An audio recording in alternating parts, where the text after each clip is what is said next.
DJI just dropped their first ever 360 camera, and it's wild. But here's the real question. Should you spend your money on the Osmo 360, or is the Action 5 Pro still the king of action cams? I've tested both, and by the end of this video, you'll know exactly which one's right for you. The difference starts with how they capture your world. The Action 5 Pro is a classic action camera. Point, shoot, done. What you see is what you get.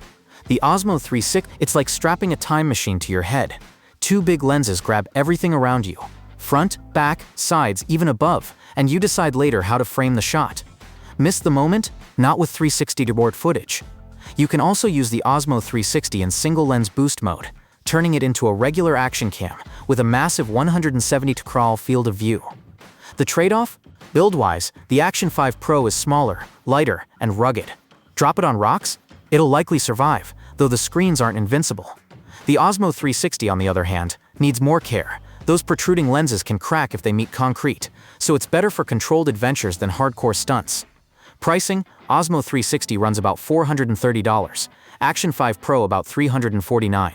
That extra cost on the 360 is buying you more creative flexibility. Specs: the Osmo 360 has dual 1-inch sensors, up to 8K 360 nightbyte, 120 megapixels in photos, and in boost mode, that wide 170D2 FOV.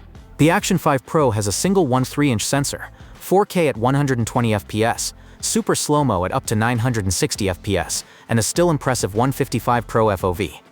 In standard shots, the Action 5 Pro is actually slightly wider, but the 360's boost mode changes the game for capturing more environment. Both have DJI's top-tier stabilization, rock steady and horizon steady. But the Osmo 360 can do the floating camera trick. Mounted on an invisible selfie stick, and it looks like a drone is following you.